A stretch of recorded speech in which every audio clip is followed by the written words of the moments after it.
मैं आपका इकलौता दुलरुआ आदित्य सिंह एजीएस एकेडमी की तरफ से स्वागत करता हूं आपका आज के इस वीडियो में, आज के इस क्लास में।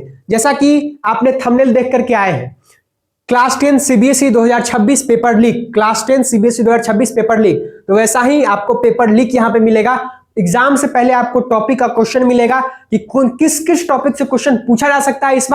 इस बार सब क्वेश्चन लड़ा देंगे। 85 से 90% क्वेश्चन लड़ेगा मतलब लड़ेगा। आपको विश्वास नहीं है, जाइए इसी चैनल पे प्लेलिस्ट में पेपर लीक का वीडियो है पिछले साल का, जाकर के देखिए कितना क्वेश्चन लड़ा है। वीडियो भी है, सब कुछ है सबूत के साथ। मैं हवा में बात नहीं करता हूं, मैं जमीन पे धरातल पे बात करता हूं। आप जाइए देखिएगा, है कि नहीं। आपका इकलौता दुलरुआ आदित्य सिंह लड़ा देगा क्वेश्चन, मतलब लड़ा देगा। देखिए आज हम लोग चैप्टर 1 को स्टार्ट करते हैं, केमिकल रिएक्शंस एंड इक्वेशन, और साइंस का तीनों सब्जेक्ट का क्वेश्चन यही मिलेगा आपको। 1 घंटा से कम में वीडियो खत्म कर देंगे। 1 घंटा होते होते इस वीडियो को हम खत्म करने का आपका ज्यादा टाइम नहीं लेंगे, बिल्कुल नहीं लेंगे। एकदम सरलता से हम चीजों को समझेंगे आपको क्वेश्चन को बताएंगे। ठीक है, चलिए बिना देरी किए हुए हम शुरू करते हैं। आप बस कंसंट्रेशन बना के रखिएगा, विश्वास बना के रखिएगा। चलिए देखिए, पहला चैप्टर आपका chemical reactions and equation. Chemical reactions and equation से आज हम लोग करेंगे इसका पेपर लीक। देखिए पहले balancing of equation, balancing of reaction. आप कोई भी रिएक्शन लिखिएगा एग्जाम में, उसको बैलेंस करके लिखिएगा, तभी टीचर नंबर देगा, तो नंबर नहीं देगा। और सुनिए, कॉपी लिखने का तरीका इसी चैनल पे वीडियो है, आपको अगर मन है तो आप जाके देख सकते हैं कि कॉपी कैसे लिखा जाता है। उसमें डिटेल में बताया गया है कि कॉपी लिखने का क्या तरीका होना चाहिए आपको हर एग्जाम में, है कि नहीं, अब खासकर बोर्ड एग्जाम में। ठीक है, चलिए हम लोग इक्वेशन को लिखेंगे, बैलेंस करके लिखेंगे। आपको इक्वेशन दे देगा, मान लीजिए कि आपको 2 लाइन दे दिया कि लीड निट्रेट को हम हीट करेंगे तो क्या क्या होगा। ठीक है, और उसमें लिख देगा लाइन में, मतलब कि रिटन फॉर्म में लिख देगा। आप बोलेगा क्या, इसमें आप इस क्वेश्चन को आप इक्वेशन में कन्वर्ट करके बताइए। तो बैलेंसिंग आपको रहेगा एग्जाम में, मतलब रहेगा आप किसी भी इक्वेशन को लिखिएगा उसको बैलेंस करके लिखिएगा। ठीक है, तो पहला आपका है बैलेंसिंग ऑफ इक्वेशन, आपको आना चाहिए। ठीक है, फिर दूसरा डिकम्पोजिशन रिएक्शन। डिकम्पोजिशन रिएक्शन बहुत ही इंपॉर्टेंट है, जिसमें photolysis, thermal decomposition, photolysis decomposition और इलेक्ट्रोलाइसिस डिकम्पोजिशन, इस तीनों में से क्वेश्चन रहेगा। देखिए फिगर नंबर 1.4, आप बुक निकालिए एनसीईआरटी का, फिगर नंबर 1.4 देखिए, जिसमें कि फेरस सल्फेट को हीट किया जाता है, जो कि थर्मल डिकम्पोजिशन का एग्जांपल है। तो उसमें से क्या रिएक्शन फॉर्म होता है, उसका इक्वेशन आप लोग याद कर लीजिएगा, उसमें आपको पूछा जा सकता है, वो कोई एक्टिविटी है। ठीक है, तो इस बार पता है कि 50% कंपिटेंसी बेस्ड क्वेश्चन सीबीएसई पूछने वाला है, तो उसमें जरूर आपका क्वेश्चन टकरा जाएगा। ठीक है, लड़ेगा, पक्का लड़ेगा, कह रहे लड़ेगा मतलब लड़ेगा। ठीक है, फिर 1.5, फिगर नंबर 1.5 में लीड निट्रेट सॉल्यूशंस को जब हीट किया जाता है तो क्या होता है, ये भी क्वेश्चन लड़ सकता है। अब ध्यान रखिएगा, एग्जाम में आपको पूछा जाएगा तो बाद में आप रोइएगा नहीं, ध्यान रहे इस बात का। फिर इलेक्ट्रोलाइसिस ऑफ वाटर, जब एनोड को कैथोड रॉड को डालता है पानी में, तो इलेक्ट्रोलाइज करने पे क्या होता है, एनोड पे चार्ज होता है प्लस, कैथोड पे चार्ज होता है माइनस। तो प्लस वाला माइनस को अट्रैक्ट करेगा, माइनस वाला प्लस को अट्रैक्ट करेगा। तो इलेक्ट्रोलाइसिस ऑफ वाटर वाला आप जो एक्टिविटी है उसको आप देख के जाइएगा, आपके एग्जाम में इंपॉर्टेंट है, पूछा जा सकता है। ठीक है, फिर आपका डिस्प्लेसमेंट रिएक्शन। और सुनिए, एगो चीज यहां पे नहीं लिखा गया है, हम उसको आपको बता रहे हैं कि आप देखिएगा फोटोलाइसिस वाला में जो फोटो सनलाइट से जो रिएक्शन होता है, किससे, सनलाइट से जो रिएक्शन होता है, AgCl वाला जो रिएक्शन होगा, AgCl वाला। ठीक है, AgCl वाला, तो Ag टूट जाएगा और Cl टूट जाएगा, सनलाइट देंगे तब। ठीक है, सनलाइट देंगे तब। ये जो रिएक्शन है, मतलब कि सिल्वर क्लोराइड को जब हम रखते हैं किसमें, धूप में रखते हैं, तो थोड़ी देर बाद क्या होता है कि क्लोरीन गैस उड़ जाता है और जो क्या कहते हैं सिल्वर है वो रह जाता है प्लेट में। ठीक है, तो क्लोरीन गैस उड़ने के बाद से इसका हम लोग किस टाइप से यूज करते थे, तो पिछले जमाने में, पुराने जमाने में ब्लैक एंड व्हाइट फोटोग्राफी के लिए इसका हम लोग प्रयोग किया करते थे। इस बात को आप ध्यान रखिए, ऑब्जेक्टिव में ये रह सकता है। ठीक है, चलिए, तो ई वाला रिएक्शन आप देख लीजिएगा, आपके एग्जाम में रह सकता है। ठीक है, ये जो एक्टिविटी है आपके, ध्यान रखिएगा इसको। फिर डिस्प्लेसमेंट रिएक्शन, डिस्प्लेसमेंट रिएक्शन से क्वेश्चन पक्का रहेगा आपके एग्जाम में, मतलब कि रिएक्शन दे देगा और बोलेगा कि मिलाओ, मतलब कि AgCl plus Ag plus Cl दे देगा, है कि नहीं। उसको डिस्प्लेस करने के लिए जो एटम डिस्प्लेस होता है, केदारनाथ का माली वाला भी आप लोग पढ़े होंगे, उसी हिसाब से इसको डिस्प्लेसमेंट रिएक्शन को आप देख लीजिएगा, इससे आपको क्वेश्चन रह सकता है। फिर डबल डिस्प्लेसमेंट रिएक्शन से भी आप क्वेश्चन रहेगा। डिस्प्लेसमेंट अलग होता है, डबल डिस्प्लेसमेंट अलग होता है, इसमें आप लोग ध्यान रखिएगा कि डिफरेंस क्या है। ठीक है, ये नहीं कि बना दीजिएगा इसी के नाम पे तो काट देगा मास्टर, ध्यान रखिएगा। फिर ऑक्सीडेशन रिडक्शन, ऑक्सीडेशन किसको कहते हैं? जब ऑक्सीजन ऐड होता है। रिडक्शन जब ऑक्सीजन रिमूव होता है उसको हम लोग रिडक्शन कहते हैं। जब ऑक्सीजन ऐड होता है उसको हम लोग ऑक्सीडेशन कहते हैं। फिर रिडॉक्स रिएक्शन, जब ऑक्सीडेशन भी होगा और रिडक्शन भी होगा उसी को हम लोग कहेंगे रिडॉक्स रिएक्शन। इस तीनों में से क्वेश्चन पक्का है, इस बार करें क्वेश्चन लड़ेगा मतलब लड़ेगा, ठीक है, कोई नहीं रोक सकता है।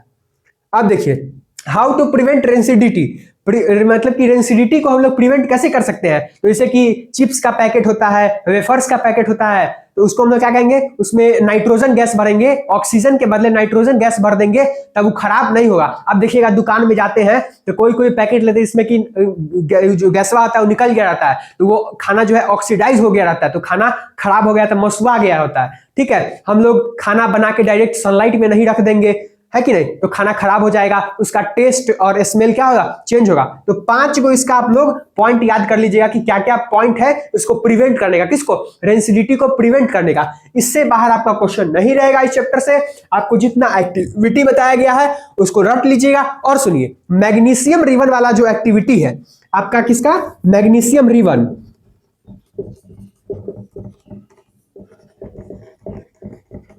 मैग्नीशियम रिबन वाला जो एक्टिविटी है ये पिछले बार डायरेक्ट पूछा गया था, ठीक है, डायरेक्ट क्वेश्चन पूछा गया था और लड़ा भी था। लेकिन इस बार डायरेक्ट आपको नहीं पूछा जाएगा, इनडायरेक्ट क्वेश्चन इससे पूछा जा सकता है ऑब्जेक्टिव में। इसको भी आप लोग ध्यान रखिएगा। जैसे कि जो एक बच्ची रहती है वो क्या कहती है? मैग्नीशियम रिबन लेती है, उसको पहले रब करती है, काहे? उसको घसती है, काहे कि उसमें से गर्मा जाए वो घस के, और जो ऑक्सीडाइज हुआ है वो मैग्नीशियम रिबन वो ऑक्सीडाइज होकर हट जाए और अच्छे से जलेगा तो क्या उसमें व्हाइट सिल्वर लाइट, मतलब कि चमकीला रंग का रोशनी निकलेगा, है कि नहीं।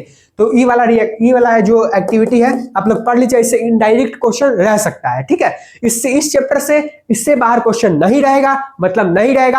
आप लोग बस ध्यान से पढ़। अब हम चलते हैं चैप्टर 2 की तरफ, एसिड बेसिस एंड सॉल्ट की तरफ, और उसका भी करते हैं हम लोग पेपर लीक, ठीक है। चलिए अब देखिए हमारा क्या है, chapter 2 acid basis and salt का हम लोग लिखते हैं। इससे पहले हम लोग देखेंगे कि देखिए आप लोग ध्यान रखिएगा, जब कभी भी कोई रिएक्शन होता है तो उसमें से हीट के साथ रिएक्शन होता है, ठीक है, या फिर फोटोलाइसिस या फिर इलेक्ट्रोलाइसिस के साथ। तो एंडोथर्मिक रिएक्शन और एक्सोथर्मिक रिएक्शन, ठीक है। तो इंडोथर्मिक और एक्सोथर्मिक आपको पता होना चाहिए कब हो रहा है कब नहीं हो रहा है। इंडो मतलब कि अंदर, मतलब कि हीट एब्जॉर्ब होगा, याद रखिएगा। इंडो मतलब अंदर, तो हीट एब्जॉर्ब होगा, हीट सोखेगा, ठीक है। एक्सो मतलब कि बाहर, मतलब कि हीट रिलीज होगा, ठीक है। इंडो मतलब अंदर तो हीट एब्जॉर्ब होगा, एक्सो मतलब बाहर तो हीट रिलीज होगा। इस बात को आप लोग ध्यान रखिएगा कि किस इक्वेशन में ना, मतलब कौन से रिएक्शन में इंडोथर्मिक हो रहा है कि एक्सोथर्मिक हो रहा है। अगर आपको जब रिएक्शन लिखिएगा तो लिखना चाहिए तो आप इसको लिख दीजिएगा तो अच्छे से रिप्रेजेंटेशन हो जाएगा, ठीक है। तो मास्टर समझाया कि बच्चा को सब कुछ आ रहा है, ठीक है। जब हीट रिलीज होगा तो एक्सोथर्मिक, जब हीट एब्जॉर्ब होगा सोखेगा। इंडो मतलब कि अंदर मतलब कि इंडोथर्मिक रिएक्शन, ठीक है, हीट एब्जॉर्ब होगा। अब देखिए हम लोग देखते हैं इंडिकेटर से क्वेश्चन आपका पक्का रहेगा।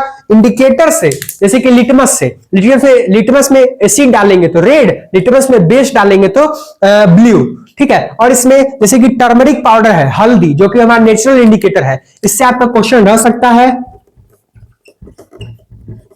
टर्मरिक, लिटमस, ये दो क्या है? नेचुरल इंडिकेटर है। क्या है? Natural indicator. और साइंटिफिक इंडिकेटर कौन है? तो फिनोप्थिलीन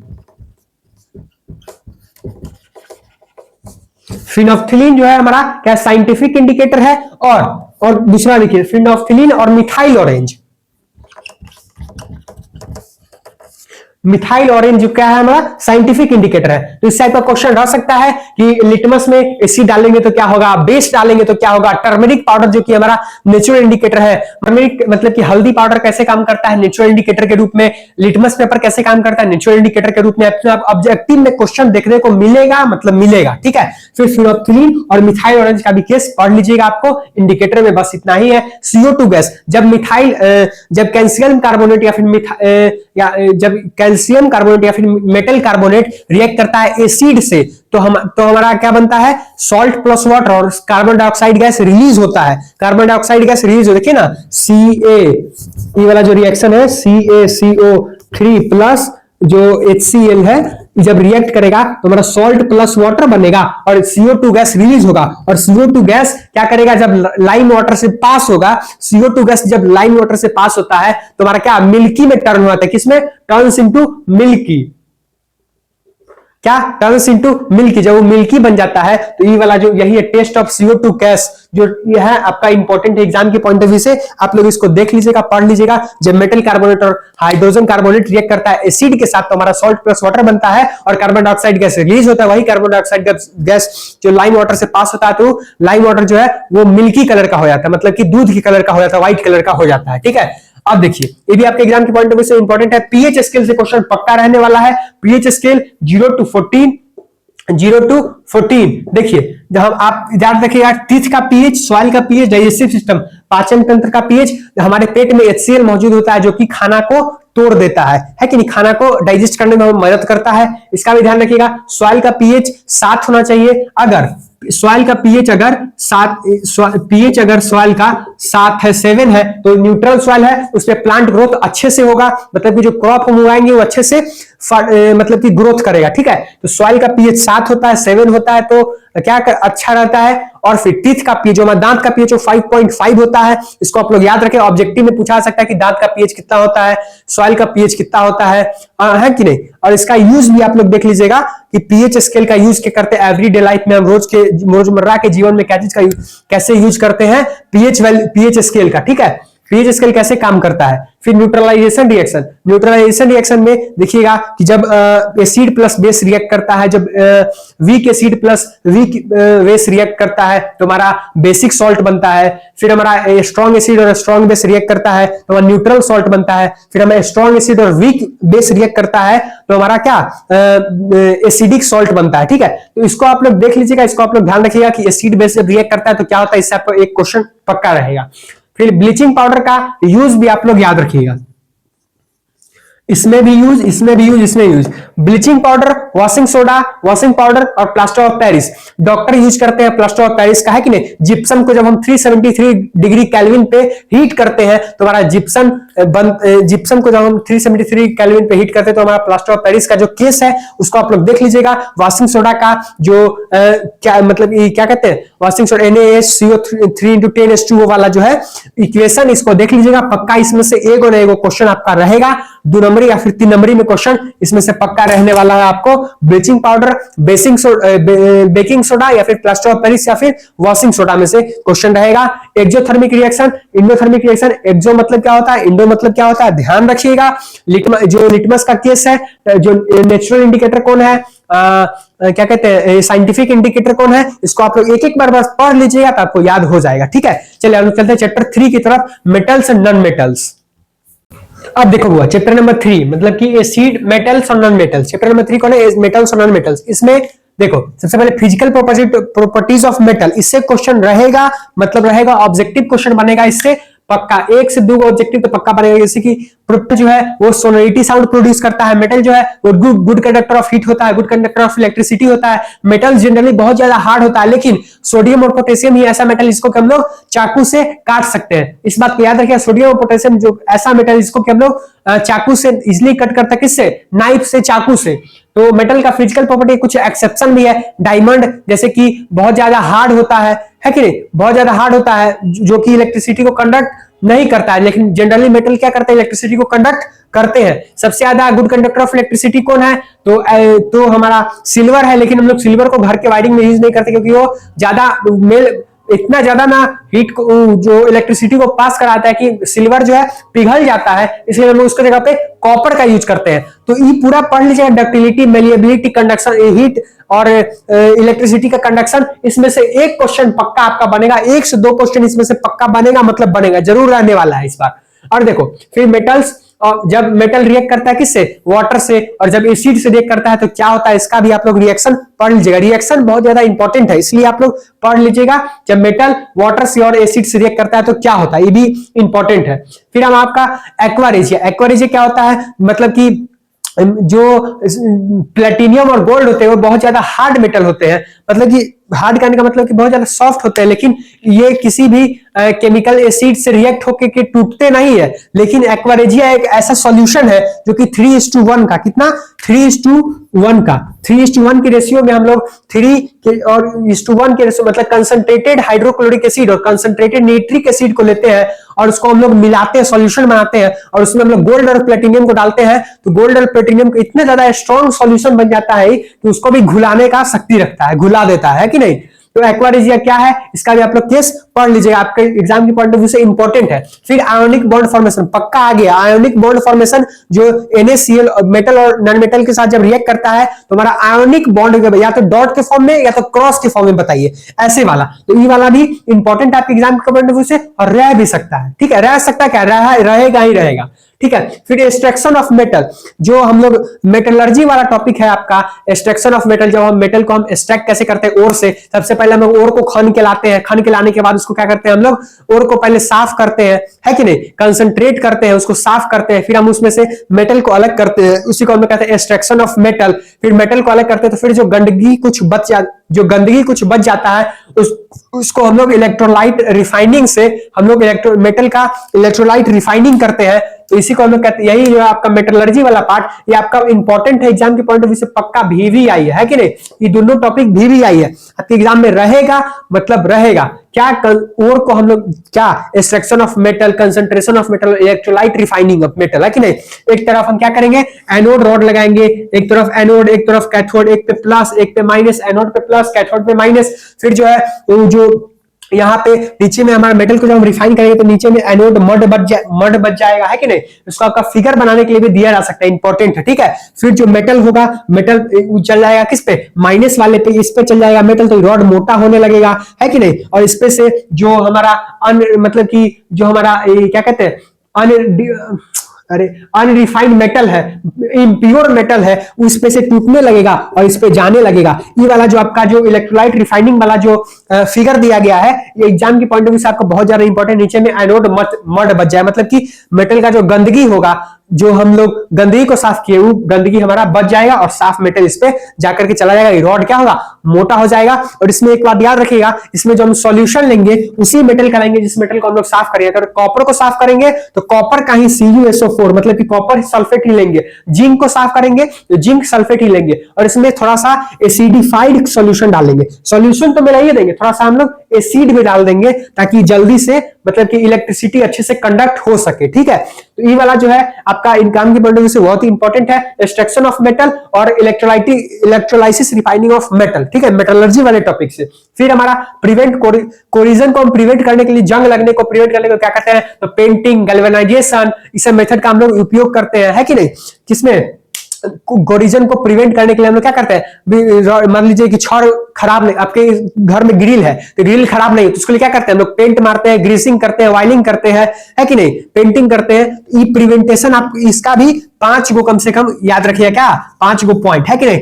आप इस सब क्वेश्चन में ना पॉइंट वाइज आंसर दीजिएगा, ठीक है। और कोशिश कीजिएगा कि इसको जो रिएक्शन हम जरूरी लो तो हम रिएक्शन को सटीक लिखे और बैलेंस करके लिखे और उसमें बता दे एक्सोथर्मिक हो रहा है कि इंडोथर्मिक हो रहा है, ठीक है।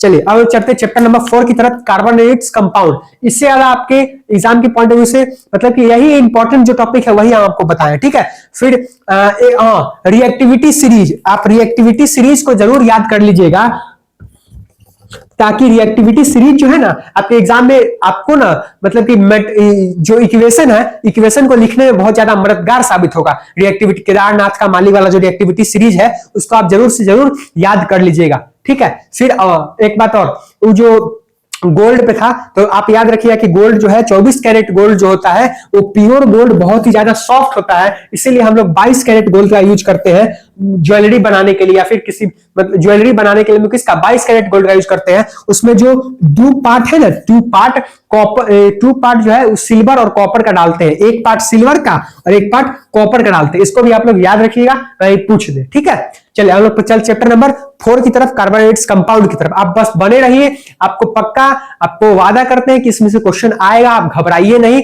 अब देखिए, अब इतना भी आप नहीं कीजिएगा तो क्या कीजिएगा, साल भर खाए हैं मालपुआ, आप पूछिएगा अगहन में कितना हुआ, तो कहां से होगा, पढ़ना तो पढ़वे करेगा ना, है कि नहीं। अब ऐसे पढ़िए, अब जैसे पढ़ते आ रहे तो वैसे पढ़िएगा तो आगे जाइएगा, और तरीका और अच्छा से पढ़ लीजिएगा तो एकदम में आगे चल जाइएगा, बुझ रहे हैं ना। हाँ, मतलब कि ठीक से पढ़िए। अब इतना चीज जो है उसमें अब पूरा सिलेबस में छाट के बताया जा रहा है, अब इतना भी नहीं कीजिएगा तो हम इसमें क्या करेंगे बताइए। अब ये जैकलीन फर्नांडिस का नाच तो नहीं करवा देंगे हम, है कि नहीं। जैकलीन को कहिए तो बुला देते हैं, आप लोग को मजा आएगा तो वो बढ़िया बात है, तो इसको कर लीजिए। ठीक है, चलिए अब चलते हैं। चलिए अब हम करते हैं चैप्टर 4। चैप्टर 4 में क्या है, carbon and its compound. Carbon and its compound देखिए, सबसे पहले कोवैलेंट बॉन्डिंग। कोवैलेंट बॉन्डिंग जो आपको बुक में दिया गया हुआ है, जैसे कि क्लोरीन का, सल्फर का और ऑक्सीजन का फॉर्मेशन कैसे होगा। तो जैसे कि आप लोग जानते हैं कि ऑक्सीजन का एटॉमिक नंबर होता है 8, है कि नहीं, क्लोरीन का एटॉमिक नंबर होता है 17। तो इस सब का जो होता है वो कैसे कोवैलेंट बॉन्ड बनेगा, आपस में बॉन्ड बनेगा, है कि नहीं। गोल वाला देखिएगा, दो को मिलके एगो बना होगा, उसको कहते हैं कोवैलेंट बॉन्डिंग। कार्बन का कितना एटॉमिक नंबर, कार्बन का एटॉमिक नंबर 6 होता है। कार्बन ज्यादातर 4 बॉन्ड बनाता है कि नहीं। सब एटम चाहता है कि उसके आउटर मोस्ट शेल में, उसका आउटर मोस्ट शेल भरा पूरा रहे, उसका आउटर मोस्ट शेल में 8 इलेक्ट्रॉन रहे। लेकिन जब इलेक्ट्रॉन 8 नहीं आता है तो सब, मान लीजिए सबका घर खाली रहेगा तो चाहेगा ना आदमी कि घर भरेगा, मेरा घर में अच्छा से खाना पीना खाएंगे। वैसे ही सब एटम चाहता है कि मेरा आउटर मोस्ट शेल भरा पूरा रहे। कभी कभी आउटर मोस्ट शेल भरा पूरा रखने के लिए मेटल्स जो है वो इलेक्ट्रॉन डोनेट करते हैं। कभी कभी आउटर मोस्ट शेल भरा पूरा रखने के लिए इलेक्ट्रॉन को रिसीव करते हैं, है कि नहीं। मतलब कि इलेक्ट्रॉन को उधार लेते हैं या फिर देते हैं, ठीक है।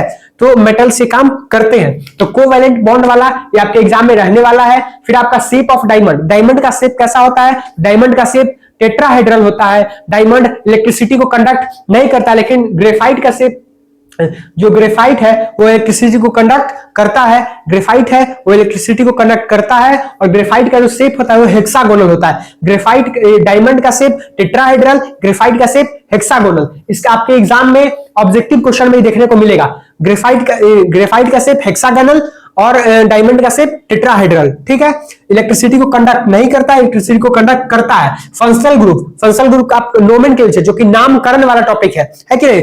नामकरण जैसे कि देखिए, नामकरण आपको इक्वेशन दे देगा, है कि नहीं। कार्बन दे देगा, कार्बन दे देगा, इसका हाइड्रोजन लगा देगा या फिर Br लगा देगा, फिर Cl लगा देगा, कोई भी चीज लगा देगा और कहेगा इसका नामकरण करके बताइए। तो नोमेनक्लेचर आपके एग्जाम में रहेगा ही रहेगा। IUPAC नेमिंग जो है, 1 का क्या होता है, meth, eth, prop, but, pent, hex, octane, dec, undec, dodec, tetradec, pentadec, hexadec, octadec, nonadec और साइन कॉस और ई कॉस, 20 तक, है ना। तो 20 तक आप इसको याद कर लीजिएगा, 1 से 20 तक। ये आपको बहुत इंपॉर्टेंट है। नोमेनक्लेचर जो है, 1 को क्या कहते हैं, 2 को क्या कहते हैं, कि नहीं, पेंट, हेक्स वाला।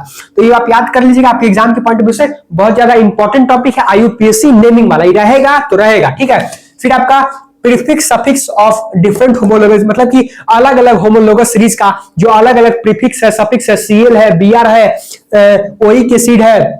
फिर मतलब कीटोन का क्या था, कीटोन का ओन होता है, एल्डिहाइड का अल होता है, ओइक का, कार्बोक्सिलिक एसिड का ओइक एसिड होता है, Br मतलब कि ब्रोमीन का Br होता है, क्लोरीन का Cl होता है। इसको आप देख लीजिएगा, कार्बन के साथ ये आपको Br लगा देगा, Cl लगा देगा, तो उसके साथ आपको नोमेनक्लेचर बनाना पड़ेगा, नामकरण करना पड़ेगा, ठीक है। अब देखिए, इसमें आपको अल्कोहल, फिनॉल, ईथर, है कि नहीं, एल्डिहाइड, कीटोन, ये सब आपके एग्जाम में रहने वाला है। रहेगा मतलब रहेगा, इसको कोई रोक नहीं सकता है, ठीक है। अब देखिए, फिर स्टेरिफिकेशन का प्रोसेस जो है, स्टेरिफिकेशन का जो पूरा रिएक्शन है उसको आप याद कर लीजिए, आपके सीधे सीधे क्वेश्चन देखने को मिलेगा। फिर सपोनिफिकेशन भी उतना ही इंपॉर्टेंट है जितना स्टेरिफिकेशन इंपॉर्टेंट है कि नहीं। पहले स्टेरिफिकेशन होगा, उसके बाद सपोनिफिकेशन होगा, साबुन बनाने का तरीका, ठीक है।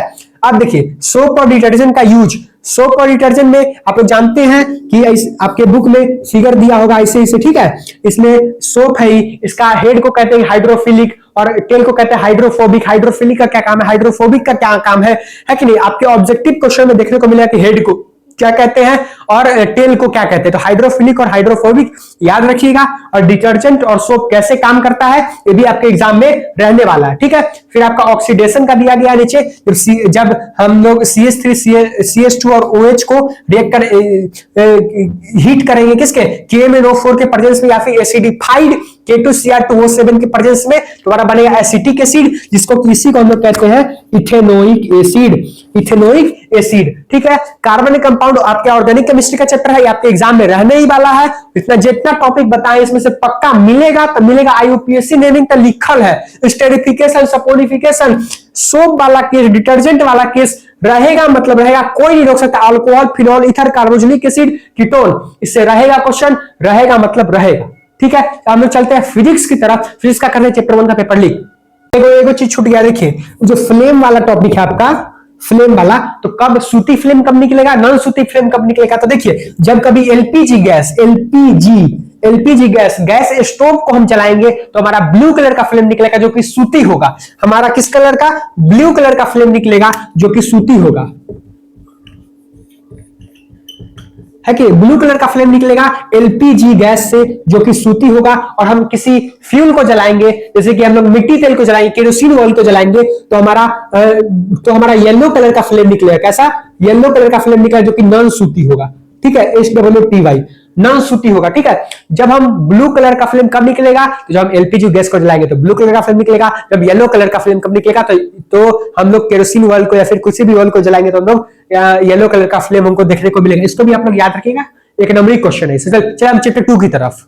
अब देखिए हमारा फिजिक्स है, फिजिक्स के chapter number 1 reflection and refraction of light. इसके बारे में हम करते हैं क्या क्या इंपॉर्टेंट क्वेश्चन इससे आ सकता है। तो देखिए इमेज फॉर्मेशन, ये बपूती है, सुबह आएगा ही, पूछेगा, है कि नहीं। इमेज फॉर्मेशन ये प्रैक्टिस का चीज है, इमेज फॉर्मेशन। और ये इमेज फॉर्मेशन लेंस का भी, मिरर और लेंस का, कॉनकेव और कॉन्वेक्स लेंस से, कॉनकेव और कॉन्वेक्स मिरर से, है कि लेंस और मिरर दोनों से इमेज फॉर्मेशन आपका 3 नंबर बपौती है देखने को मिलेगा। मतलब मिलेगा, कोनो मास्टर से पूछ लीजिए, कोनो भैया से पूछ लीजिए, देखने को मिलेगा ही, मतलब मिलेगा आपके 3 नंबर के क्वेश्चन में। ठीक है, आप अब देखिए नोमेनक्लेचर जो है, नोमेनक्लेचर IUPAC नेमिंग और ये जो लेंस और मिरर का जो इमेज फॉर्मेशन है, दोनों प्रैक्टिस का चीज है, एक दिन का चीज नहीं। अगर 2-3 दिन प्रैक्टिस नहीं कीजिएगा कॉपी पर अपने से खुद से, कितना मास्टर कोई बता देगा, होने वाला न है। तो भी आई है, इंपॉर्टेंट क्वेश्चन है, आपके एग्जाम में रहने वाला है। अब देखिए मिरर और लेंस का फॉर्मूला, मिरर और लेंस का फॉर्मूला देखिए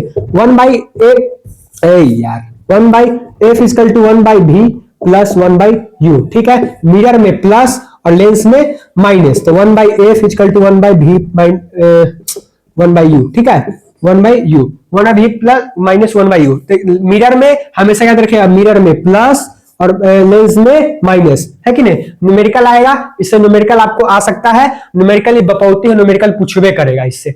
फिर रिफ्रैक्टिव इंडेक्स है, जब एक मीडियम से दूसरे मीडियम में लाइट जाता है, ट्रैवल करता है, जब डेंसर से रेयर में जाता है तो लाइट थोड़ा सा बेंड और थोड़ा सा टिल्ट हो जाता है लाइट। ये वाला आप लोग पढ़े होइएगा, HI/H0। ठीक है, HI/H0। तो स्नेल्स लॉ जो है sin I by sin R, refractive index of 1 और रिफ्रैक्टिव इंडेक्स ऑफ 2, इससे भी न्यूमेरिकल बपौती है, न्यूमेरिकल पूछेगा, है कि नहीं। सीबीएसई का ही पोता है कि नहीं, पूछेगा इसे न्यूमेरिकल, प्यार है इसको सीबीएसई को। ठीक है, अब देखिए किससे किससे न्यूमेरिकल पूछेगा, मिरर और लेंस के फॉर्मूला वाले से और स्नेल्स लॉ से। तो आप देखिए अगर न्यूमेरिकल पूछता बहुत आसान है, लेकिन ऐसे भी कमजोर, बहुत कमजोर बच्चे जो कि नहीं जानते हैं, तो फॉर्मूला लिख दीजिए, है कि नहीं। फॉर्मूला लिख दीजिए तो मास्टर नंबर दे देगा। कुछ क्वेश्चन नहीं छोड़ना है, एक को क्वेश्चन नहीं छोड़ना है, छोड़िए तो बड़ा मार मारेंगे। क्वेश्चन एक को नहीं छोड़ना है, नंबर देगा वो। फिर रिफ्रैक्टिव इंडेक्स याद रखिएगा, refractive index air, water, glass और वैक्यूम। देखिए वैक्यूम का रिफ्रैक्टिव इंडेक्स 1, एयर का रिफ्रैक्टिव इंडेक्स 1, ग्लास का 1.5, है कि नहीं, इसका 1.33, इसका 2.42। ठीक है, डायमंड में सबसे स्लो लाइट ट्रेवल करता है, याद रखिएगा, डायमंड में सबसे स्लो लाइट ट्रेवल करता है। ठीक है, तो जिसका रिफ्रैक्टिव इंडेक्स ज्यादा, मतलब कि उसमें लाइट ज्यादा बेंड हो गया। ठीक है, तो इसको आपको मिलेगा ये अथी में, ऑब्जेक्टिव में, एक नंबरी क्वेश्चन में। तो एयर, वाटर, ग्लास, वैक्यूम और डायमंड का याद करिए, बपौती है, क्वेश्चन पूछता है, मतलब पूछेगा। ठीक है, अब इतना ही था कि चैप्टर नंबर 1 में आप लोग अच्छे से पढ़ लीजिएगा इसको और इसको याद कर लीजिएगा। अगर न्यूमेरिकल सॉल्व नहीं होगा तो ये कुछ बना के सॉल्व करने का कोशिश कीजिएगा, लास्ट में फॉर्मूला जरूर लिख दीजिएगा। ठीक है, फॉर्मूला याद कर लीजिए, इसमें बहुत कंफ्यूज था, माइनस से प्लस में बुलाया था कि माइनस प्लस कथी में, तो मिरर में प्लस और लेंस में माइनस। ठीक है, चलो हम चलते चैप्टर नंबर 2 की तरफ।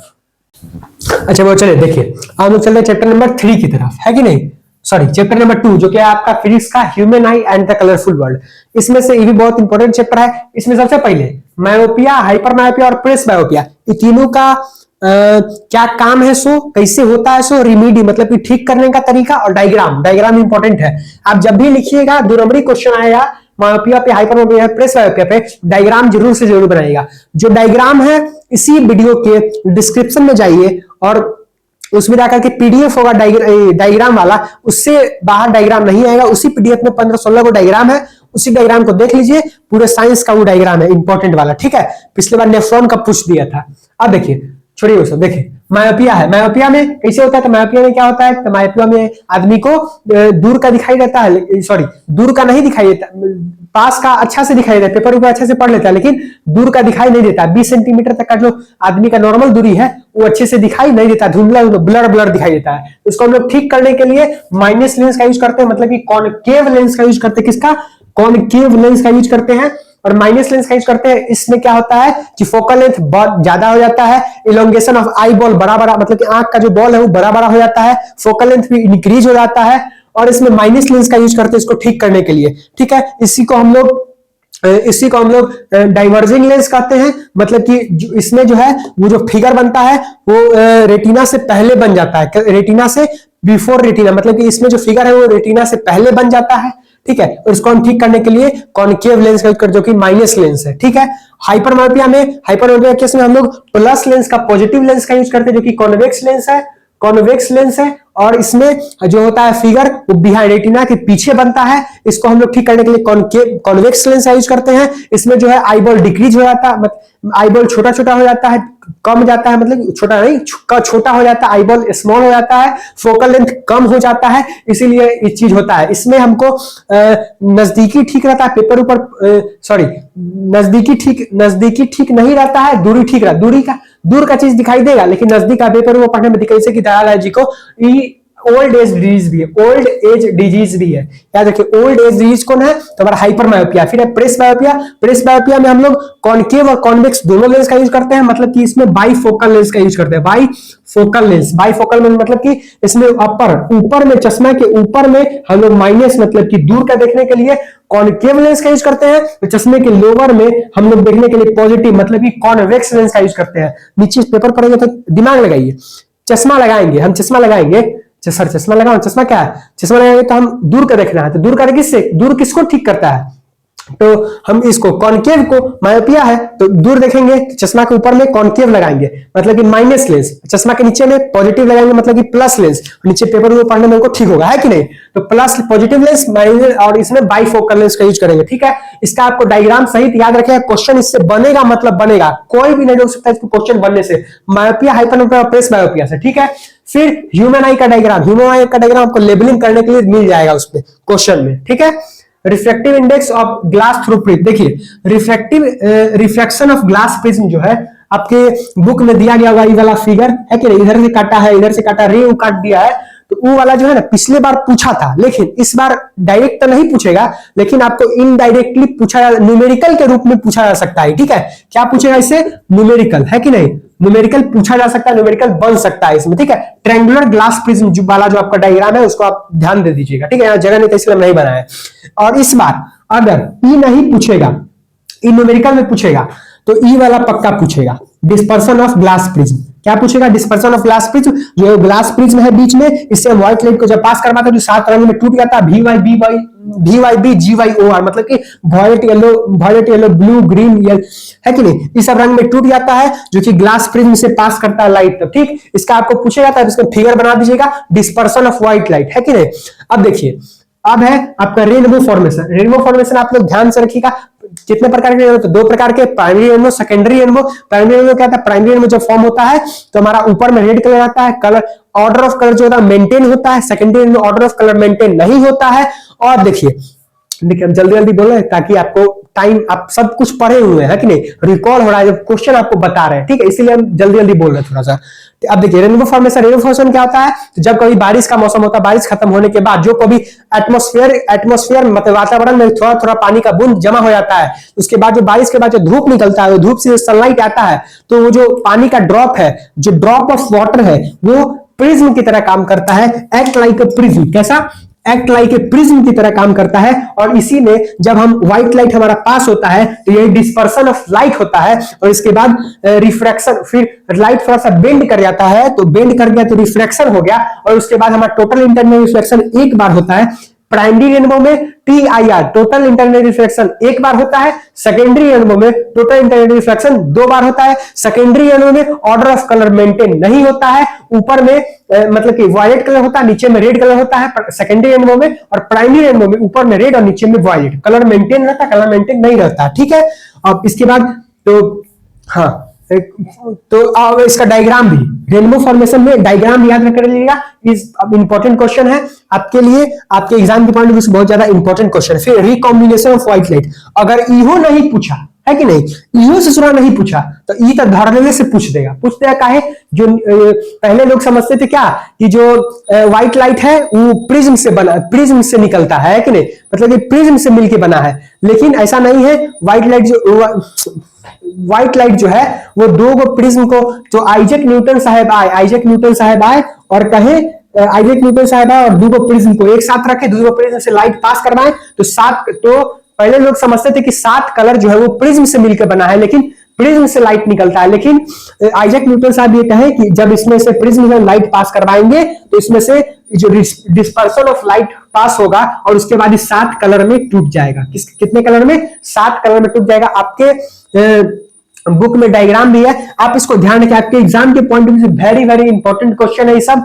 आपको अगर नहीं समझना है तो इसको फिर से रिमाइंड करके देख लीजिए, ठीक है। इसमें जो दो प्रिज्म है, ठीक है, इससे व्हाइट लाइट पास हो रहा है, डिस्पर्स हो रहा है और 7 कलर में जाके टूट रहा है। और ये जो है ग्लास प्रिज्म से व्हाइट लाइट पास कर रहा है तो यहाँ पे 7 कलर में आके टूट रहा है, ठीक है। यह रिकॉम्बिनेशन ऑफ आई जो कि आइजैक न्यूटन साहब दिए थे लॉ, मतलब कि गुत्थी सुलझाए थे। और ये rainbow formation primary rainbow, secondary rainbow का आपको सब कुछ पता चल गया। इसमें हाइपरमेट्री याद रखिएगा और इससे न्यूमेरिकल भी बन सकता है, मतलब कि दे देगा कि लेंस का पावर कैलकुलेट, चश्मे का पावर कैलकुलेट कीजिए, फोकल लेंथ कैलकुलेट कीजिए, इन्फिनिटी पे रख देगा ऑब्जेक्ट को, है कि नहीं। तो ऐसा न्यूमेरिकल भी बन सकता है आपके एग्जाम में। चलिए हम लोग चलते हैं चैप्टर नंबर 3 की तरफ। चलो वो अब देखो, अब चैप्टर नंबर 3 आपका फिजिक्स का, जो कि आपका इलेक्ट्रिसिटी, बहुत इंपॉर्टेंट चैप्टर, इससे क्वेश्चन भी बहुत ज्यादा आता है। देखो सबसे पहला पैरेलल और सीरीज और पैरेलल पे न्यूमेरिकल लिख लो, ज्यादातर पैरेलल पे, है कि नहीं। इसका फॉर्मूला बोलो, R equivalent equal to R1 plus R2 plus R3। किसका है? पैरेलल का, सीरीज का। और पैरेलल का फॉर्मूला क्या होगा? 1 by R equivalent equal to 1 by R1 plus 1 by R2 plus 1 by R3, ठीक है। तो ये फॉर्मूला याद कर लो, इसी फॉर्मूला पे न्यूमेरिकल 1-2 को प्रैक्टिस कर लेना, 3-4 को, और इससे न्यूमेरिकल आ जाएगा, ठीक है। तो सीरीज का फॉर्मूला क्या होता है? R equal to R1 plus R2 plus R3, और पैरेलल का 1 by R1 plus 1 by R2 plus 1 by R3, ठीक है। और न्यूमेरिकल में फॉर्मूला लिख देना, ठीक है। और न्यूमेरिकल फॉर्मूला लिख के मतलब कि बना लीजिएगा उसको, ठीक है। अब चलिए हमारा अगला क्या है? पावर में वोल्टेज करंट और रिलेशन किसके साथ है? पावर का। तो पावर का रिलेशन है वोल्टेज करंट और रेसिस्टेंस के साथ। तो पावर का फॉर्मूला होता है P equal to V square by R और P equal to I square by R. तो इसका फॉर्मूला याद रखिए, इस पे भी न्यूमेरिकल बन सकता है, ठीक है। ओम्स लॉ सबसे इंपॉर्टेंट इस चैप्टर का। ओम्स लॉ में देखिए ओम्स लॉ क्या होता है। तो Ohm's law V is directly proportional to I, current directly proportional है किसके? वोल्ट के। और V equal to IR, I equal to V by R, ठीक है। इस पे न्यूमेरिकल फिक्स है आपका, न्यूमेरिकल इस पे आएगा, आपको बनाने में मदद करेगा, आप इस पे प्रैक्टिस करके जाइएगा। करंट डायरेक्टली प्रोपोर्शनल है वोल्ट के, I equal to V equal to IR, I equal to V। देखिए हथवा में वफाई कर रहता है जरा कभी है कि नहीं, क्या बोले हम। V equal to IR, I equal to V by R, ठीक है। फिर इस पे ग्राफ पे भी, ओम्स लॉ से ग्राफ पे भी क्वेश्चन आ सकता है। ओम्स लॉ से ग्राफ पे क्वेश्चन कैसे लाएगा? देखिए इधर दे देगा वोल्ट, इधर दे देगा करंट, है कि नहीं। अब बताइए कि इसका स्लोप क्या होगा? तो स्लोप R होगा। जब वोल्ट ऊपर दे और जो करंट है वो नीचे दे, इसका जो स्लोप R होगा। वैसे ही अगर इसको उलट देगा, वोल्ट नीचे देगा, करंट ऊपर देगा, तो इसका स्लोप 1 बाई R होगा। और इसमें तीसरा न्यूमेरिकल, इसको तीसरा ग्राफ जो इसमें बनता है वो बनता है वोल्ट दिया और करंट दिया, और इसमें बताइए इसमें रेसिस्टेंस किसका, लेंथ किसका ज्यादा है। तो लेंथ देखिए, रेसिस्टेंस इसका, जो B का रेसिस्टेंस है वो B का रेसिस्टेंस इतना है, और जो A का रेसिस्टेंस है वो इतना है। तो जिसका रेसिस्टेंस ज्यादा उसका लेंथ ज्यादा, रेसिस्टेंस ज्यादा तो लेंथ ज्यादा, है कि नहीं। तो रेसिस्टेंस ज्यादा किसका है? A का है, इसीलिए लेंथ कौन होगा? L होगा। A क्या होगा? लेंथ होगा। A क्या होगा? लेंथ होगा, ठीक है। फिर इसमें दूसरा न्यूमेरिकल आपका, इसमें दूसरा ग्राफ आपका बन सकता है कि देखिए इसी में दे देगा, जल्दी मिटाओ रे। हाँ देखिए इसमें दे देगा, ग्राफ है, ठीक है, इधर भी इधर I। अब देखिए एक दो को दे दिया, एगो ए दे दिया, एगो बी दे दिया। अब इसमें बताइए कि आपका एलवाई कौन है और कंडक्टर कौन है। तो जिसका रेसिस्टेंस ज्यादा वो एलवाई, जिसका रेसिस्टेंस कम कंडक्टर। तो रेसिस्टेंस इसका इतना है, आई दूसरा का इतना है, तो इसका रेसिस्टेंस ज्यादा, तो ये क्या है आपका एलवाई हो गया और ये क्या है कंडक्टर हो गया, है कि नहीं। एग्जाम में इंपॉर्टेंट है, रहने वाला है एग्जाम में, है कि नहीं। जिसका रेसिस्टेंस ज्यादा उसका लेंथ ज्यादा, याद रखिए जिसका रेसिस्टेंस ज्यादा लेंथ ज्यादा, जिसका रेसिस्टेंस ज्यादा वो होगा हमारा एलवाई। पहचानने के लिए देगा कि कंडक्टर एलवाई और कंडक्टर कौन है, ठीक है। तो ये हो गया एलवाई, ए हो गया एलवाई और बी हो गया कंडक्टर। अब इसी में एक और क्वेश्चन दे देगा सोचा कि बताइए कि आपको एओग्राफ है, ठीक है, भी आई, ठीक है, इसमें से 3 गो निकाल दिया ससुरा, फिर दे दिया R1 R2 R3। अब बताइए कि इसको हम किस ऑर्डर में सजाएंगे तो रेसिस्टेंस किसका ज्यादा होगा। तो सीधा सी बात है कि इसका रेसिस्टेंस छोटा, इसका रेसिस्टेंस ज्यादा, इसका रेसिस्टेंस ज्यादा। तो आपको एक नंबर क्वेश्चन में दे देगा, एमसीक्यू में मिल जाएगा कि बताइए इसको क्या होगा, कैसे सजाएंगे, किस ऑर्डर में सजाएंगे। इसको देखो, जिसका रेसिस्टेंस ज्यादा, जिसका रेसिस्टेंस कम, मतलब कि R3, इससे ज्यादा किसका R2 का, इससे ज्यादा किसका R1 का, है कि नहीं। तो इसका ऑर्डर क्या हो जाएगा R3 R2 R1। R1 से ज्यादा रेसिस्टेंस किसका R2 का, R2 से ज्यादा R2 से ज्यादा R1 का, है कि नहीं। ये ऊपर है, मान लीजिए को 3 कर दे, अगर 2 कर दे का 1 कर दे, तो R1 आ जाएगा इधर, है कि नहीं, और R2 और फिर R3, है कि नहीं। तो ये ऐसे हो जाएगा, ठीक है। अब इस पे आपका क्वेश्चन रह सकता है, इंपॉर्टेंट है, ठीक। फिर आपका एगो फॉर्मूला है इधर, R equal to rho L by A, मतलब कि R, इसमें R दिया रहेगा, R निकालना रहेगा, L दिया रहेगा, लेंथ दिया रहेगा और A दिया रहेगा, ठीक है। तो इस पे न्यूमेरिकल आपका पूछा जा सकता है। तो इस चैप्टर से ना ज्यादातर न्यूमेरिकल ही बनता है, न्यूमेरिकल क्वेश्चन ही बनता है। अब इससे ज्यादा इस चैप्टर में आपको नहीं पढ़ना है। अब चलिए हम लोग चलते हैं चैप्टर नंबर 4 की तरफ, मैग्नेटिक फील्ड वाला जो चैप्टर है उसकी तरफ हम चलते हैं। आपको उम्मीद है कि आपको अच्छा समझ में आया होगा। इसका फॉर्मूला याद कर लीजिएगा, न्यूमेरिकल प्रैक्टिस कर लीजिएगा, क्वेश्चन एग्जाम में आएगा। इसका जो ओम्स लॉ है इसका फॉर्मूला बता ही दिए हैं, आप पढ़े भी होइएगा। स्लोप अगर भी ऊपर हो आई नीचे हो तो उसका स्लोप R होता है, अगर आई ऊपर हो भी नीचे हो उसका स्लोप 1/R होता है। अगर पूछ दे ग्राफ देके कि बताइए ए और बी में एलवाई कौन है और कंडक्टर कौन है, जिसका रेसिस्टेंस ज्यादा वो एलवाई होगा, जिसका रेसिस्टेंस कम वो कंडक्टर होगा, जिसका रेसिस्टेंस ज्यादा वो लेंथ होगा। अगर 3 वो पूछ देंगे R1 R2 R3 में बताइए कि रेसिस्टेंस किसका, इसको ऑर्डर में सजाइए। तो जो नीचे रहेगा उसको सबसे पीछे लिखेंगे, है कि नहीं। तो उसको सबसे पीछे लिखे, उसको मतलब सबसे कम रेसिस्टेंस का होगा, जो दूसरे नंबर पे होगा उससे ज्यादा रेसिस्टेंस का होगा, जो तीसरे नंबर पे होगा वो सबसे ज्यादा रेसिस्टेंस का होगा, ठीक है। यही आपके एग्जाम के पॉइंट ऑफ व्यू से। चलिए हम चलते हैं चैप्टर 4 की तरफ, देखते हैं हम लोग चैप्टर नंबर 4 जो कि है magnetic field of electric current. देखिए पहला इसमें फ्लेमिंग्स लेफ्ट हैंड रूल आएगा, देखो बुआ, Fleming's left hand rule VBI है, VBI है कि नहीं। फ्लेमिंग्स लेफ्ट हैंड रूल क्या कहता है, FMC, नहीं याद रहा, याद रखो FMC, F से फोर्स और मोशन, फोर्स और मोशन, फोर्स और मोशन, फोर्स और मोशन, फोर्स और मोशन। M से मैग्नेटिक फील्ड को डिनोट करता है, मैग्नेटिक फील्ड को डिनोट करता है, मैग्नेटिक फील्ड को। C से करंट को डिनोट करता है, FMC। Fleming's left hand rule पूछा जाए, FMC। देखो ये है थंब, ये है इंडेक्स फिंगर, ये है middle finger. Middle finger current से और इंडेक्स फिंगर मैग्नेटिक फील्ड से और थंब मोशन से या फिर फोर्स से, ठीक है। अब देखो ये इंपॉर्टेंट है, आएगा मतलब आएगा, FMC आएगा मतलब आएगा, ठीक है। डोमेस्टिक सर्किट में हमको तुम लोग को पता है कि घर में पैरेलल वायरिंग होता है, सीरीज में वायरिंग करेंगे तो सीरीज में इस तरह के जोड़ देंगे, इस तरह को जोड़ देंगे। अब मान लीजिए एगो बॉल उड़ा और सब धनका दिया, एगो बॉल उड़ेगा सब धनका देगा, तो कल ऐसे वायरिंग करेंगे, इसलिए पैरेलल में करेंगे कि एगो बॉल उड़ा इस तरह एक के बॉल उड़ेगा, दूसरा का तीसरा का नहीं उड़ेगा, है कि नहीं, सब नहीं धनकेगा, एक के धनकेगा एक बारी में, ठीक है। तो डोमेस्टिक सर्किट में 220 वोल्ट करंट पास होता है, 220 वोल्ट करंट। हम लोग के घर में जो करंट आता है कितना, 220 वोल्ट करंट आता है। अब देखो इसमें जो लाइव वायर रहता है, ललका वाला वायर, रेड वायर वो रहता है कितना, 220 वोल्ट का, 220 वोल्ट का रहता है। और न्यूट्रल वायर रहता है जो कि ग्रीन रहता है, हमका कैसा वायर रहता है, ग्रीन। कैसा वायर का याद कर लो, पूछेगा, है कि ना। डोमेस्टिक सर्किट में 220 वोल्ट करंट फ्लो होता है। पैरेलल में घर में पैरेलल में वायरिंग होता है, याद रखो, ऑब्जेक्टिव का 1 नंबर का क्वेश्चन है। घर में हमेशा पैरेलल में वायरिंग होता है और क्या कहते हैं उसको, 220 वोल्ट करंट सप्लाई होता है हमारे घर में, ठीक है। लाइव वायर रेड कलर का होता है और 220 वोल्ट करंट रहता है। न्यूट्रल वायर जो कि बीच बिचहा है छोटा, ग्रीन कलर का होता है, इसमें 0 वोल्ट का करंट पास होता है, ठीक है। अर्थ वायर जो कि अर्थ वायर है, जो कि अर्थिंग जिसको बोलते हैं, है कि नहीं, अर्थिंग जिसको की बोलते हैं, सॉरी ये ब्लैक कलर का होता है यार, दिमाग खराब।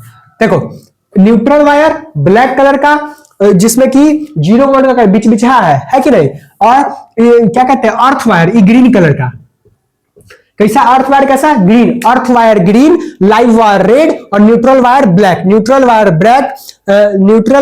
ब्लैक, लाइव वायर रेड और जो अर्थ वायर होता है, अर्थ वायर का काम क्या होता है, तो एक्सिस करंट फ्लो होता है या फिर कम करंट होता है, कम रहेगा तो अर्थिंग ले लेता है धरती से, है कि नहीं, अर्थिंग ले लेता है। और मान लीजिए कि हम बोर्डवा खोल दिए और देवलवा में शॉर्ट गया, चढ़ दे मारेगा, सुता देगा यहीं पर, है कि नहीं। इसीलिए कभी भी देखिए चप्पल पहन के मिस्त्री सब काम करता है, घर में काम करता है कि नहीं, करंट का काम करता है। तो क्या है कि चप्पल जो है उसको सटने नहीं था छत से, है कि नहीं, ताकि दीवार है ना, ये दीवार दो मंजिलों पर रहेंगे, ये दीवालवा में जो है नीचे से ना आया है, उसका कुर्सी से बैठा नीचे से जुड़ा हुआ है, ये सटेंगे तो बिंग देगा वो पार, है कि नहीं। इसीलिए क्या करते हैं कि हम लोग चप्पल पहन के काम करते हैं। और अर्थ वायर होता है ये एक्सिस करंट, मतलब कि ज्यादा, जब कभी करंट का फ्लो ज्यादा हो जाता है तो उसको धरती में मिला देता है, और कम होता है तो उसको अर्थिंग देता है, मतलब बढ़ा देता है, मैनेज कर देता है, ठीक है। तो ये मैनेज करने का काम करता है एक्सिस करंट फ्लो को, ठीक है, मैनेज करने का काम करता है। तो अर्थ wire green, neutral wire black और लाइव वायर रेड, ठीक है। सेफ्टी डिवाइस हमारा फ्यूज लगा होता है उसमें, और अर्थ वायर भी हमारा सेफ्टी डिवाइस का काम करता है। जब कभी एक्स्ट्रा करंट फ्लो हो जाता है तो धरती में जाने देता है करंट को, ठीक है। तो अर्थ वायर और फ्यूज हमारा क्या होता है, सेफ्टी डिवाइस का काम करता है। और जैसे कि एमसीबी लगा होगा आपके घर में, एमसीबी, तो क्या होगा, कहीं शॉर्ट सर्किट होगा तो एमसीबी गिर जाएगा, है कि नहीं। तो वो भी क्या करता है, हमारा सेफ्टी डिवाइस का काम करता है, ठीक है। सेफ्टी डिवाइस का नाम पूछेगा, लिख दीजिएगा। और देखिए आपका अगला है मैग्नेटिक फील्ड। मैग्नेटिक फील्ड जो देखिए आपके बुक में फिगर बना होगा, है कि नहीं, एगो बार मैग्नेट होगा, एगो साउथ एगो नॉर्थ, ऐसे ऐसे ऐसे ऐसे होगा, नीचू से ऐसे ऐसे होगा, और एगो निकला होगा ऐसे ऐसे, ठीक है। इसका आप लोग केस पढ़ लीजिएगा, ठीक है।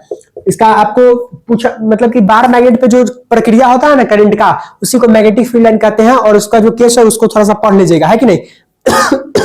फ्लेमिंग्स लेफ्ट हैंड रूल पक्का है, ठीक है। अब मैक्सवेल जो राइट हैंड थंब रूल है, वो पूछे तो पूछे, थोड़ा 1 नंबर में देख लीजिएगा, एक बार पूछेगा तो ऐसे नहीं है, लेकिन 1 नंबर में 2 नंबर में दे 1 नंबर ही 2 नंबर ये में देगा था।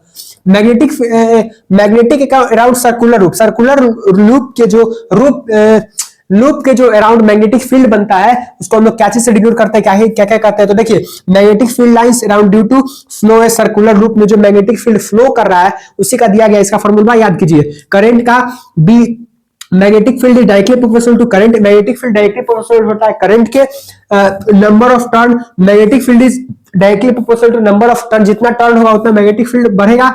और radius magnetic field is inversely proportional to radius, है कि नहीं। बी जो है ना, इससे मैग्नेटिक फील्ड को डिनोट किए, किससे, मैग्नेटिक फील्ड से। तो इसको आप याद रखिएगा। और सुनिए पूछेगा नहीं, पूछेगा पक्का, पूछबे करेगा सर्कुलर रूप वाला, पूछेगा तो फिगरवा बना दीजिएगा, 1-2 बार बनाइएगा फिगर आ जाएगा, और इसमें बना के फॉर्मूला लिख दीजिएगा उसको, और 2-4 लाइन अंग्रेजी में लिख दीजिएगा, है कि नहीं।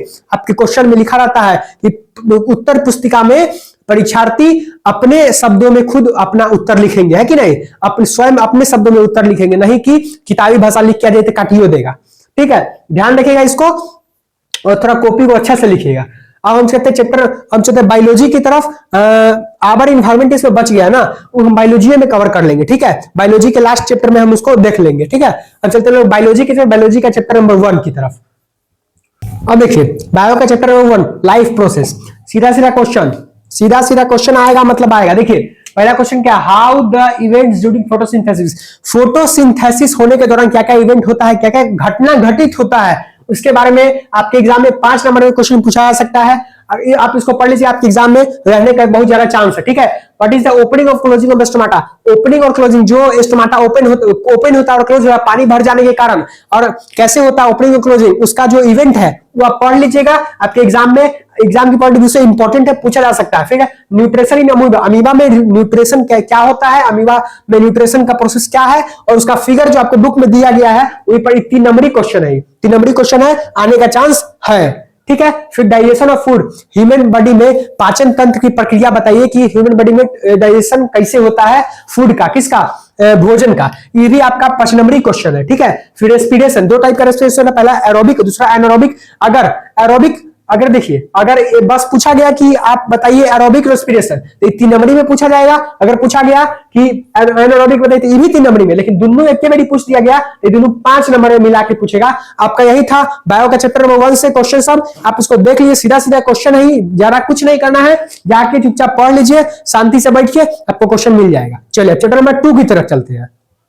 चैप्टर नंबर 2 हमारा control and coordination. Control and coordination से क्या इंपॉर्टेंट चैप्टर है, क्या इंपॉर्टेंट क्वेश्चन है, तो देखिए सबसे पहले हमारा how reflex action work. Reflex action जो है इस सूरज जो मतलब कि हम गर्म चीज को छूते थे कैसा लगता है, ठंडा चीज को छूते थे हमको कैसे पता चलता है। एकदम गर्म चीज को मान लिया, हाथ रख ले सूतल में, अपन धरा दिया हाथ, पानी में हाथ डुबा दे गर्म पानी में, आप फरफरा के उठे 3 फीट कूदने लगे, है कि नहीं? तो रिफ्लेक्स एक्शन कैसे वर्क करता है ये पूछेगा, 3 नंबरी क्वेश्चन है, पूछने का चांस बहुत ज्यादा है, पूछ सकता है कि नहीं, रहेगा ही रहेगा। ठीक है, फिर what are photo hormones. Photo hormones, phyto hormone कहने का मतलब है, फाइटो मतलब होता है प्लांट।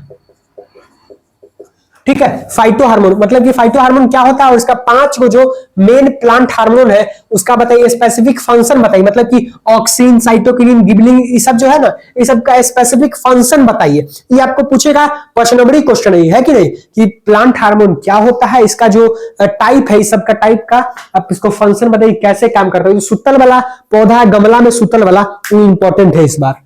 ठीक है, अब देखिए name the gland and state one function of each following. जो ह्यूमन बीइंग में जो ग्लैंड प्रेजेंट है उसका आप लोग उस ग्लैंड उसका फंक्शन बताइए और उसका ग्लैंड का नाम लिखिए। मतलब कि ये जो हार्मोन्स है, इंसुलिन, थायरोक्साइन है कि नहीं, टेस्टोस्टेरोन, ग्रोथ हार्मोन, ये सब जो है, ये सब का आप ग्लैंड बताइए और इसका फंक्शन बताइए। तो ये 5 नंबरी क्वेश्चन है, इंपॉर्टेंट है, इस बार रह सकता है। और स्ट्रक्चर ऑफ न्यूरॉन, न्यूरॉन का स्ट्रक्चर जो है ये 3 नंबर, बस अगर फिगर दे देगा, है कि नहीं, फिगर दे देगा और उसका बस स्ट्रक्चर उसमें लेबल करने के लिए रहेगा तो 3 नंबर में, और इसका फंक्शन भी लिखना रहेगा, मतलब कि कैसे वर्क करता है, कैसे ट्रेवल करता है इंफॉर्मेशन को, तो 5 नंबर में। ठीक है, 5 नंबर 4 नंबर में, 4 नंबर में। ठीक है, 4 नंबर में।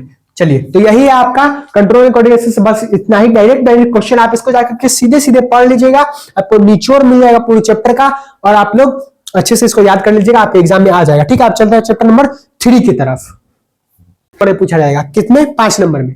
ठीक है, और इसमें reproduction of flower with figure, 3 number है। फिगर इस बार नहीं पूछा जाएगा, इस बार फ्लावर का रिप्रोडक्शन पूछा जा सकता है। ठीक है, structure of male and female reproduction, मतलब कि रिप्रोडक्टिव जो पार्ट है हमारा मेल और फीमेल का, उसमें आपको लेबलिंग डायग्राम में क्वेश्चन देखने को मिलेगा। ठीक है, लेबलिंग डायग्राम में क्वेश्चन देखने को मिलेगा तो मिलेगा। ठीक है, किसमें, मेल, और इसका फंक्शन जरूर ध्यान रखिएगा कि फंक्शन क्या है कि नहीं। हाँ, और एक वाला जो क्वेश्चन है ना कि मतलब कि जब लड़का लड़की जो मेल और फीमेल है वो यंग होने लगते हैं तो इनमें क्या क्या चेंजेस आते हैं, हार्मोनल चेंजेस क्या क्या आता है कि नहीं, वो वाला भी याद है। 5 को पॉइंट मेल का और 5 को पॉइंट फीमेल का जरूर याद रखिएगा कि हार्मोनल चेंजेस क्या क्या होता है। तो मेल में क्या क्या हार्मोनल चेंज होता है, तो मेल में स्पर्म बनने लगता है, और फिर क्या होता है उसमें मुस्टैच, दाढ़ी आने लगता है, और फिर क्या होता है तो उसका जो वोकल कोड है, आवाज जो है कर्कश हो जाता है। ठीक है, और वैसे ही फीमेल में क्या है, तो फीमेल में आप बोल सकते हैं कि ब्रेस्ट जो होता है डेवलप होने लगता है, मेंस्ट्रुएशन साइकिल स्टार्ट हो जाता है, और उसके बाद क्या कहते हैं, मेंस्ट्रुएशन साइकिल स्टार्ट हो जाता है, और आप यही सब प्यूबिक हेयर डेवलप होने लगता है, आर्मपिट हेयर भी डेवलप होने लगता है, मेल में भी होता है ये। मेल में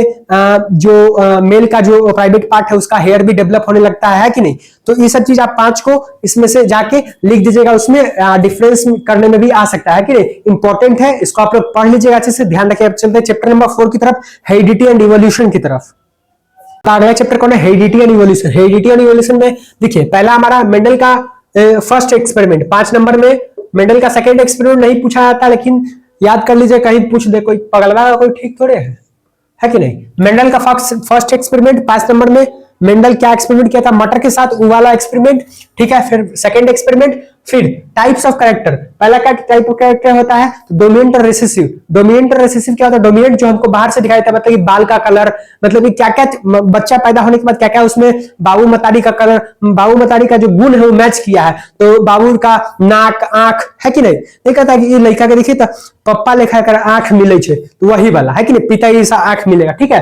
तो फिर बाल का कलर, है कि नाक, मुंह, हाथ, गोर, ये सब है, तो डोमिनेंट है। रेसेसिव, रेसेसिव करने का मतलब कि जीन, अब जीन को तो आप देख नहीं सकते हैं, है कि नहीं, जीन को आप देख नहीं सकते हैं, तो जीन जो है ये क्या आपका रेसेसिव है, जो बाहर से दिख जाता है वो डोमिनेंट, जो अंदर नहीं दिखाई देता हमको वो होता है रेसेसिव, ठीक है। फिर हमको सेक्स डिटर्मिनेशन, सेक्स डिटर्मिनेशन पे इस पर सवाल शायद ही आए, अच्छा कोई बात नहीं, देख लीजिए, देखिए सेक्स एक्स एक्स लिए, है कि नहीं, एक्स एक्स लिए, एक्स यार देखो देखो देखो बुआ देखो, एक्स एक्स एक्स वाई, ठीक है, यहां से आ गया एक्स, यहां से आ गया एक्स, मुबारक हो आपको बेटी हुई है, ठीक है। फिर यहां से आ गया एक्स, यहां से आ गया वाई, मुबारक हो बेटा हुआ है, मिठाई बंटवाइए, है कि, तो यही है सेक्स डिटर्मिनेशन। आपके एग्जाम में पूछा जा सकता है, आप इसको एक दो बार बनाइएगा तो आपको समझ में आ जाएगा, ठीक है। अब कोई दिक्कत, आज सुनिए, कोई भी दिक्कत होगा तो कमेंट बॉक्स में आप पूछ सकते हैं कि इसका आंसर क्या होगा, है कि नहीं, टॉपिक नहीं समझ में आया होगा तो हम उसको आपको रील में या फिर शॉर्ट्स में किसी भी चीज में बता देंगे, ठीक है। अब चलिए हम लोग चलते हैं चैप्टर नंबर लास्ट के, जो कि हमारा छूट गया था, आवर इन्वायरमेंट। आवर इन्वायरमेंट को खत्म करते हैं और लेक्चर को समाप्त करते हैं। आप लोग का टाइम बहुत ही कीमती है, एक एक क्षण कीमती, अभी एग्जाम का समय चल रहा है, ठीक है, तो बिना टाइम बर्बाद करते हुए चलते हैं आवर इन्वायरमेंट पे। कोई भी दिक्कत हो तो आप पूछ सकते हैं, ये सब क्वेश्चन आपको एग्जाम में देखने को मिलेगा, ये तो पक्का मिलेगा। मेंडल फर्स्ट एक्सपेरिमेंट नहीं आया तो कहिएगा, ठीक है। अब देखिए, चलिए हम लोग चलते हैं अब अगले चैप्टर पे। चलिए हमारा लास्ट चैप्टर है इस वीडियो का, देखिए आवर इन्वायरमेंट। आवर इन्वायरमेंट में से हमारा पहला टॉपिक है इंपॉर्टेंट पार्ट्स ऑफ इकोसिस्टम, जो कि 3 पार्ट का होता है, एटमॉस्फेयर, लिथोस्फेयर, बायोस्फेयर, है कि नहीं। इसके बारे में आप लोग पढ़ लीजिए, चुटपुटिया क्वेश्चन है, ये सब पूछा जा सकता है कि नहीं, 3 नंबरी क्वेश्चन है, ये सब 2 नंबरी 3 नंबरी। फूड चेन इंपॉर्टेंट, VVI पूछा जाएगा, ये फूड चेन आपके एग्जाम में रहेगा, ठीक है। फूड वेब को काट दीजिए, नहीं रहेगा, इसको नहीं पढ़िएगा, नहीं रहेगा, फूड वेब नहीं रहेगा, फूड चेन रहेगा। एनर्जी फ्लो, हाँ एनर्जी फ्लो, 10% जो रूल है, 10% जो लॉ है, वो वाला लॉ आप पढ़ लीजिए। चुटपुटिया क्वेश्चन है, सब 2 नंबरी 3 नंबरी क्वेश्चन है कि नहीं, पढ़ लीजिए, कहीं पूछ दे, ठीक है। What are trophic levels, give an example of food levels और फूड चेन। व्हाट जो ट्रॉपिक लेवल है और उसका जो एग्जांपल है, उस सबको आप अच्छे से को देख लीजिएगा। आपके एग्जाम में 2 नंबर 3 नंबर में सब रह सकता है। बायोलॉजिकल मैग्निफिकेशन से 1 नंबरी क्वेश्चन बनेगा, ओजोन लेयर डिप्लीशन से 1 नंबरी क्वेश्चन बनेगा, MCQ बनेगा, है कि नहीं।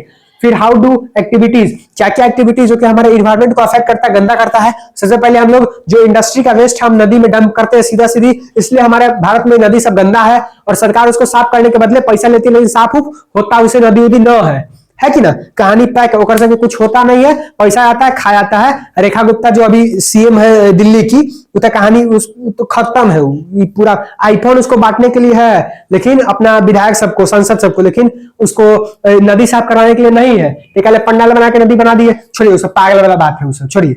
हाउ डू एक्टिविटीज अफेक्ट, हमारा क्या क्या हम पॉल्यूशन करते हैं, बिना मतलब की गाड़ी लेके चल गए तो फ्यूल हमारा उड़ गया, और ऊपर से फ्यूल का कम होने किया, और ऊपर से हमारा जो एक्टिविटी है वो पॉल्यूट किया इन्वायरमेंट को, है कि नहीं। तो क्या क्या एक्टिविटी जो कि हमारे इन्वायरमेंट को पॉल्यूट करता है, उसको मैनेज कैसे किया जाएगा, इस सब के बारे में आप लोग पढ़ लीजिएगा। Biodegradable best, non biodegradable best क्या क्या है, कहां कहां उसको यूज है कि नहीं, इसको पढ़ लीजिएगा। आपका चैप्टर खत्म होता है यहीं पे, आवर इन्वायरमेंट के साथ पूरा साइंस का आपका जो पेपर लीक था यहीं पे खत्म होता है, यहीं पे समाप्त होता है, द इंड, है कि नहीं, यहीं पे द इंड होता है इसका।